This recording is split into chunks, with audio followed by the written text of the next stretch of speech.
Good morning and welcome back. This is World Talks coming to you live from Warsaw. Nearly 30 years after the war, Bosnia and Herzegovina is still divided. On one side is the Bosnia-Croat Federation, on the other Republika Srpska, which until recently was led by Milorad Dodik and is now awaiting a vote. In Sarajevo, leaders fight to hold the country together, while in Banja Luka, Dodik pushed for greater separation. Our reporter Paweł Trzaskowski traveled through both sides to see how this split shapes daily life. Good morning and welcome. So why did you decide to go to Bosnia right now, and why is it such a pivotal moment for the country?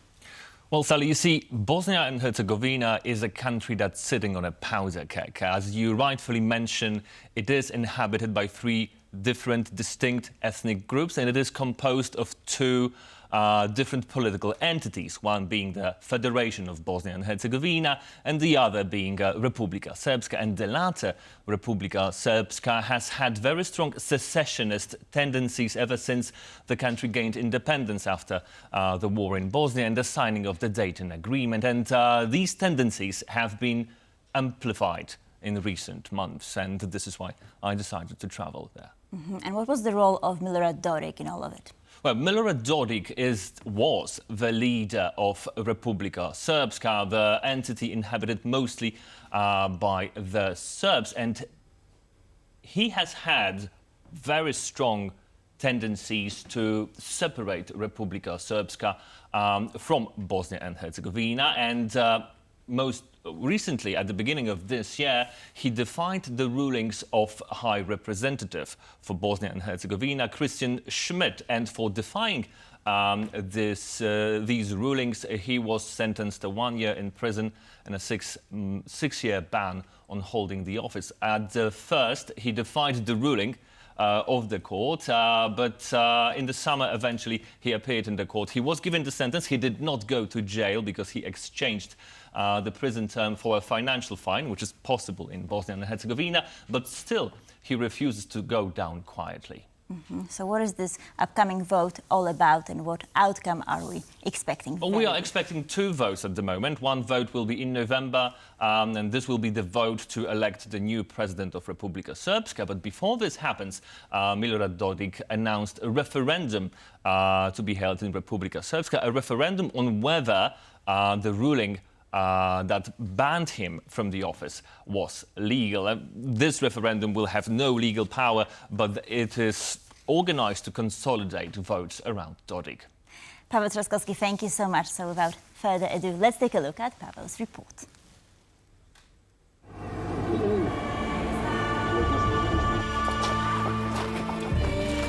At some points we think that we didn't move much ahead. My mum managed to get the last ticket on the last bus out of Sarajevo. There's an expression that often gets used, which is negative peace, which is conflict with the absence of violence.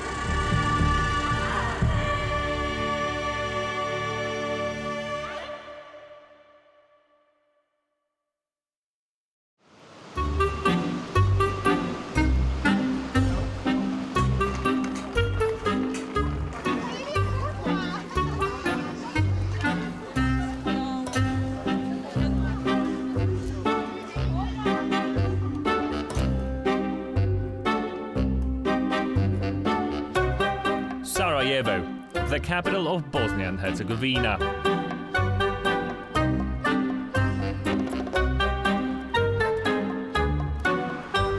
On the surface, everything appears tranquil.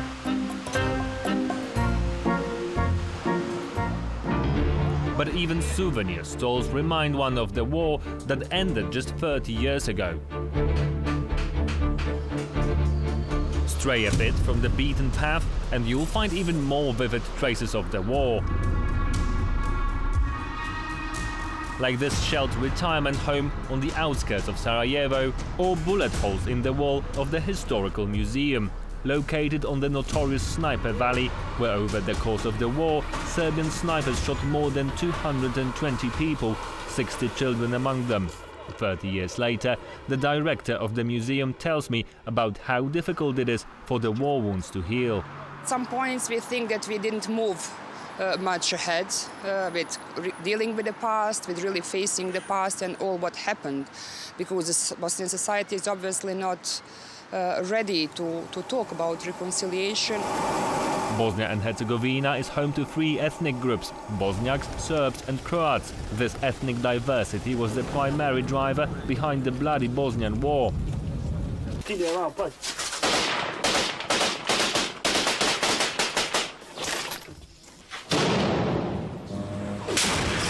Which eventually ended with NATO military intervention and the signing of the Dayton Agreement. Since then, the country has been divided into two parts: the Federation of Bosnia and Herzegovina and Republika Srpska, with Bosniaks mainly inhabiting the former and Serbs the latter. But the divisions in society run even deeper than the administrative borders. By all means, by all official politics of memory, of education, media, public opinion are working on building three different narratives, talking about war from completely different positions. So, I mean, the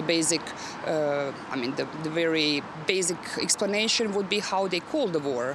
Like each three sides, you have Bosniaks who are calling the war aggression of Serbia and partly Croatia on Bosnia and Herzegovina.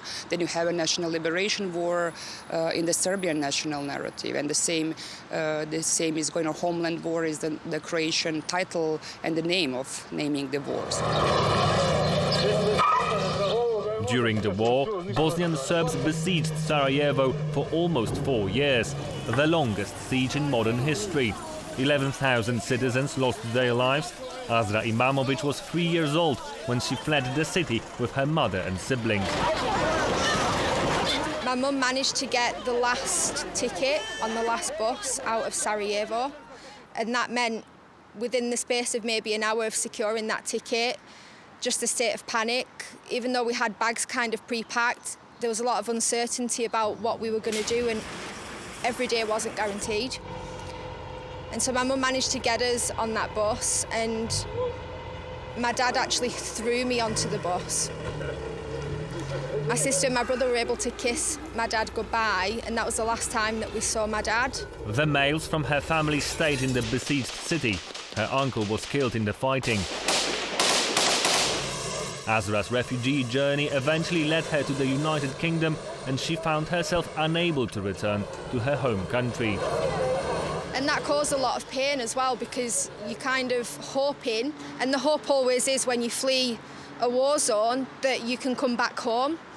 And unfortunately that wasn't the case. More than half of Sarajevo's inhabitants left the city during the siege. Most families in Bosnia and Herzegovina have been affected by the war. An estimated 100,000 people were killed during 3 years of the conflict. Some of those who survived bear lifelong trauma. Up to 50,000 women were raped during the war, as rape was being used by Serbian forces as a deliberate weapon of war. And 30 years after the conflict's conclusion, the country is only seemingly at peace. There's an expression that often gets used which is negative peace, which is conflict with the absence of violence.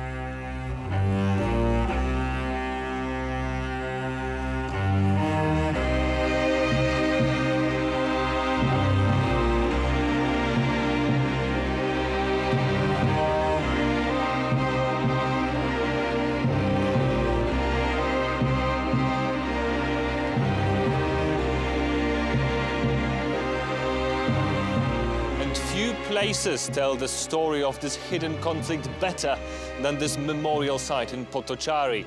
More than 8,000 Bosniak victims of Srebrenica genocide are buried here, with new bodies recovered, identified and laid to rest each year.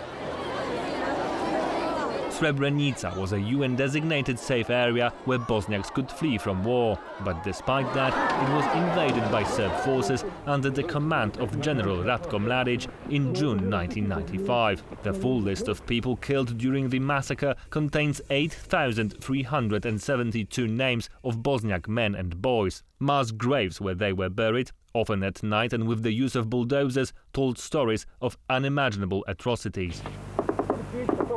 It took 16 years to capture Mladic and put him on trial. Serge Bramert, the chief prosecutor leading this case, tells me more about the gravity of Mladic's crimes. He was indicted, prosecuted and convicted to life sentence for the ethnic cleansing campaigns against Bosnian Muslims and Bosnian Croats in the period 92-95.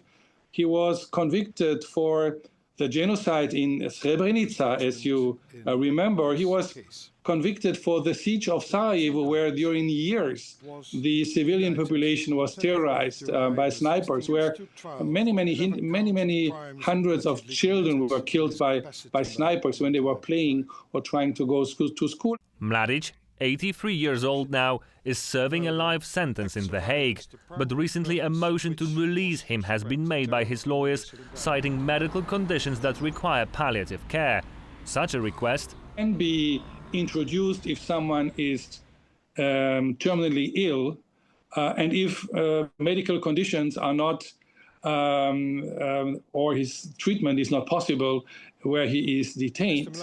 And we have always argued, and this I think is the reason why in the past it has never been granted, is that he's getting all the medical attention anyone would receive in a similar medical condition. The petition for his early release was eventually denied by The Hague. But this intervention of Mladic's lawyers, not the first of its kind, is believed by many to have a different underlying motive. The point of them is to make a noise in the media sphere, to assist the same political elites that he was part of that are still ruling this country today. And one such politician is the former president of Republika Srpska, Milorad Dodik. He defended Mladic during the trial, saying that the prosecution had nothing to do with law and justice, and subsequently called Srebrenica a fabricated myth. Dodik has been playing the secessionist card for a long time now and caused one of the biggest political crises in the country since the war concluded.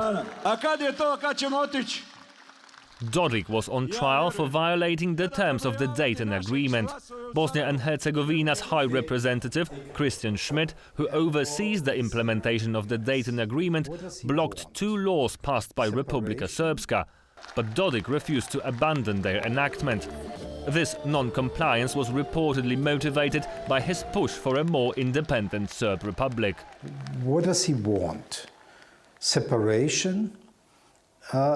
And he should know that he could end with his people in a kind of Transnistria, like the eastern part of Moldova. No recognition. In February this year, Dodik was given a sentence of 1 year in prison and a 6-year ban on holding office by the Bosnian court. He defied the ruling, however, sparking fears that his rogue actions would reignite tensions in Bosnia. Additional UN stability forces were deployed in the country soon after. But in the summer, he finally made a surprising appearance at the Bosnian court and the verdict eventually upheld. Dodik exchanged the prison term for a financial fine, and although his presidential mandate has been terminated, he vows to come back stronger. In 6 years, when I return to elections, I will present another platform if we decide to go in that direction. But until then, I hope there will no longer be a Bosnia and Herzegovina, or at the very least, no more court or persecution. The verdict opens the way for new presidential elections in Republika Srpska. But Dodik refuses to go down quietly. He has already announced legal changes that will hinder the electoral process and plans a series of referendums, including one on Republika Srpska's independence. Paweł Trzaskowski for TVP World.